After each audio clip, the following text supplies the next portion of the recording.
Je m'appelle Irène, j'ai 63 ans et je vais vous raconter ce qui s'est passé quand j'ai trouvé un petit tube de lubrifiant coincé entre les sièges de la voiture de mon mari. Maintenant, je sais ce que vous pensez. Ce n'est pas le type d'histoire qui se termine bien. Vous avez raison. Mais permettez-moi de revenir en arrière, parce que comprendre comment je suis arrivée là est important. Pierre et moi, nous sommes mariés depuis 38 ans. 38 ans. J'ai construit un empire de laverie à partir de zéro, 4 emplacements dans cette ville, tous rentables, tous les miens à partir de rien. Pierre gérait les livres, c'est ce sur quoi nous avions convenu. Il gérait le côté affaires, tandis que je gérais littéralement tout le reste, l'inventaire, le personnel, la maintenance, le vrai travail. Et pendant la plupart de ces 38 ans, j'ai pensé que nous étions des partenaires. J'ai pensé que nous construisions quelque chose ensemble. Puis est venu le parfum que je ne reconnaissais pas. C'est commencé petit. Pierre est rentré d'une conférence à Lyon, a-t-il dit, et sa chemise avait ce parfum floral partout. Quand j'ai demandé, il a ri. Il a dit qu'il avait embrassé une collègue, une femme qui travaille pour une autre entreprise. Je voulais le croire. C'est ça être marié si longtemps. Vous vous fatiguez du soupçon. Vous voulez faire confiance à la personne endormie à côté de vous, plus que vous voulez vous protéger. Mais ensuite, j'ai trouvé un reçu dans son camion, d'un restaurant à Marseille. Cher. La date était exactement la date où il a dit qu'il était à Lyon. Je ne l'ai pas confronté immédiatement. J'ai fait quelque chose de plus intelligent. J'ai embauché un enquêteur privé nommé Marc Thierry. Marc Thierry était patient. Il était minutieux. Il a suivi Pierre pendant 2 semaines et documenté tout. Les photos sont revenues dans une enveloppe brune un mardi matin et j'ai dû m'asseoir pour les regarder. Pierre dans un restaurant chic avec une femme que j'ai reconnue immédiatement. Camille, ma belle-fille, la femme de mon fils Laurent. Camille qui me souriait chaque dimanche au dîner et qui demandait comment allait ma journée et qui m'aidait avec la vaisselle. Camille qui était maintenant dans des photographies entrant dans un hôtel avec mon mari, le baisant sur un balcon d'hôtel, le tenant comme elle le possédait. Marc Thierry avait aussi fait quelque chose d'autre. Il avait enregistré une conversation dans un parking. La voix de Camille était cristalline sur le fichier audio. « Je veux toute la chaîne de laverie, Pierre. Je veux que cette vieille femme quitte la maison. » La réponse de Pierre était calme, mais ferme. « Ne t'inquiète pas, Irène ne soupçonne rien. » Ils planifiaient de forger des documents de transfert. Ils allaient voler mon affaire, la chose que j'ai construite avec mes propres mains. Et ils la faisaient derrière le dos de mon fils, ce qui signifiait qu'ils le détruiraient en même temps. C'est quand j'ai arrêté d'être blessée. C'est quand je suis devenue stratégique. J'ai dit à Pierre que j'allais à Nice pour une réunion de fournisseurs. Je lui ai dit que c'était 3 jours, que je serais injoignable. Il semblait soulagé, en fait soulagé, ce qui m'a fait mal à la poitrine d'une manière que je ne m'attendais pas. Ce que j'ai vraiment fait était de garer ma voiture chez Madame Delacroix de l'autre côté de la rue. Ma voisine n'avait aucun problème à m'aider. Elle avait traversé son propre désastre de mariage et comprenait exactement ce que j'avais besoin. Pendant que je m'assis dans la chambre d'amis de Madame Delacroix, avec des jumelles et un thermos de café, la voiture de Pierre s'est garée dans notre allée à 14h47. La sedane de Camille est arrivée 7 minutes plus tard. Ils sont entrés. Mon domicile, ma vie, mon lit probablement. J'avais planté un enregistreur vocal derrière la bibliothèque dans la chambre. Je voulais une assurance. Ce que j'ai obtenu était pire. J'ai eu confirmation. J'ai eu leur voix, son rire, sa voix disant des choses à elle qu'il ne m'avait pas dit depuis des années. Si jamais, le tube de lubrifiant. C'est ce que j'attendais. J'avais vu les références dans les notes de Marc. mentionné 2 fois dans les conversations avec Camille. Grade industriel, viscosité élevée. Pierre l'avait acheté à un magasin de fournitures spécialisé en centre-ville. Je ne savais pas exactement à quoi ils en avaient besoin, mais je savais que c'était important pour eux. Alors, je l'ai volé. Je suis allée à ce magasin de fournitures, j'ai regardé leur inventaire, et j'ai acheté quelque chose qui ressemblait presque identique. Superglue de qualité industrielle, le genre qui se lie instantanément et définitivement, le genre qui ne se sépare pas. J'ai échangé les tubes avant qu'ils n'arrivent cet après-midi. Le timing devait être parfait, donc je l'ai orchestré soigneusement.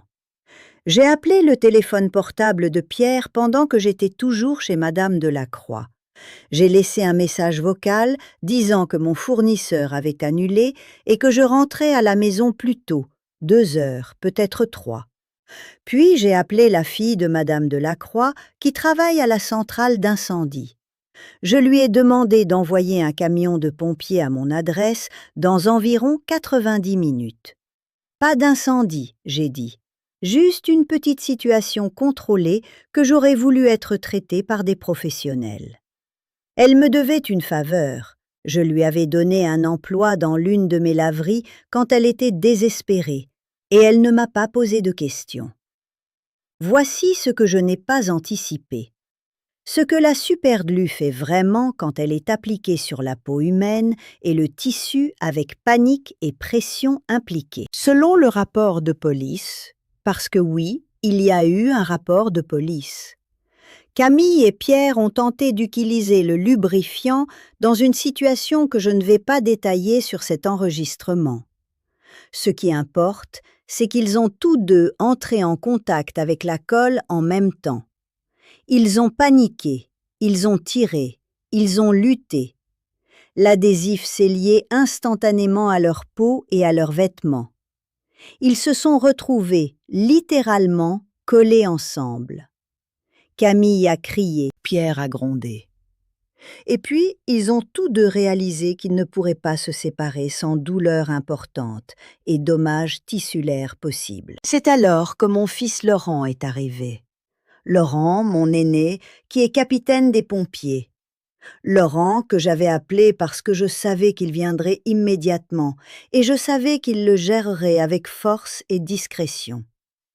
Bien, la discrétion n'était pas vraiment possible une fois qu'il a enfoncé la porte d'entrée avec une hache et a trouvé son père et sa femme littéralement collés ensemble sur le sol du salon. Les pompiers les ont coupés séparés. Ils ont utilisé des solvants spéciaux et des techniques soignées. Cela a pris 40 minutes. Camille a perdu une touffe de cheveux. Pierre avait des brûlures chimiques sur son avant-bras. Ils saignaient tous les deux, paniqués, tous les deux humiliés devant une équipe complète de pompiers, et finalement environ 30 de nos voisins qui sont sortis pour voir tout le remue-ménage. L'ambulance les a amenés tous les deux à l'hôpital du comté. Ils sont arrivés sur des civières. La réputation de ma laverie, je dois mentionner, est restée pristine. Personne n'a jamais dit un mauvais mot sur mes installations.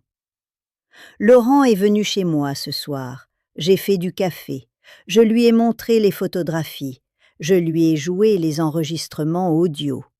Je ne devais rien dire, il savait déjà ce qui s'était passé, et il m'aimait assez pour ne pas me forcer à l'expliquer davantage. Les documents de divorce ont été signifiés à l'hôpital le lendemain matin.